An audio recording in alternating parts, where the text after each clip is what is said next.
I have a road trip coming up to Mississippi and I'm trying to decide what supplies to take with me. I recently posted a pack with me video that was so helpful in deciding the essential travel supplies for me in my art process. Because it was so helpful, I don't have to think through the supplies that I want to take again. And although I'm headed back to Mississippi, the purpose of this trip is a little different. This trip will be a little bit longer, and the purpose of it is to visit my family so I can be a little more lax about what sketchbooks and other supplies that I bring with me. But I have an idea that would guide the sketchbooks that I pack. I recently purchased an accordion style sketchbook, and I had the idea to use it to capture some of my favorite travel related Mississippi landmarks and things. This sketchbook idea is basically my love letter to Mississippi. So if that sounds like your kind of thing, if you think that it would help spark ideas for you, and a specific visual love letter that you can create, give this video a thumbs up and leave a comment below and tell me about it. That will help ensure that this video goes out to even more people who may also enjoy the content. For example, we love the way we enter Mississippi from Louisiana. We cross a 2.5-mile bridge that goes over the Mississippi River. We love it so much that if my kids are asleep, they ask us to wake them up when we're over the bridge so that they can see it. Vicksburg is the first city when you enter Mississippi on I-20. We always stop at the Welcome Center and take a family photo. So I'll definitely want to draw that experience. Also, there are a lot of casinos in Vicksburg. My mother-in-law loved going there,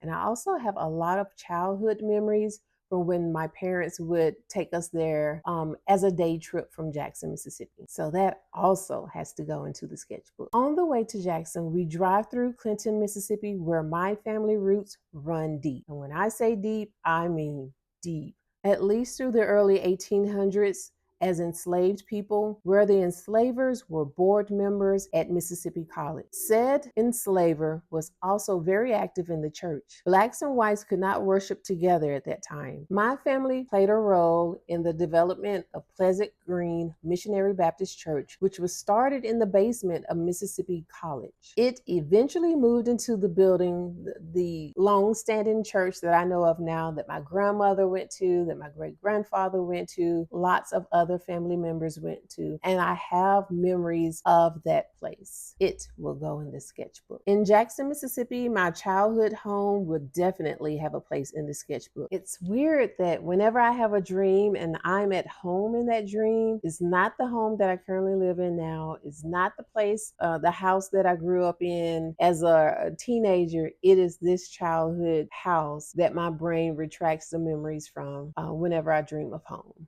So that will go in the sketchbook. Then there's food. Boiled peanuts is my absolute favorite, and it reminds me of Mississippi, and so it definitely has to go in there, in addition to tamales. Many people may not know it, but tamales, although they have a Mexican background, a historical, cultural background from Mexico, there is a type of Mississippi Delta tamales, and so when I go home, I think of that. The interesting story point is that the Mississippi tamale has a unique culinary blend between Mexican and Mississippi flavors. Many years ago, migrant Mexican workers worked in the cotton fields alongside African American sharecroppers. And so their cultures, their ways, their foods blended. And so now I think when I go home to Mississippi, I have to get some tamales. That would definitely be included in the sketchbook. When time allows, I do a lot of research on my family history and ancestry, and most of the time when I go home to Mississippi, when I have a few days to spare, you can find me at the Mississippi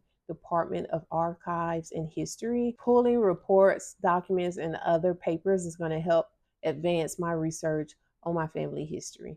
Right across from that building is a beautiful mural on one of the buildings. And so I always see that when I go to do family history. And so that also has to go into my sketchbook.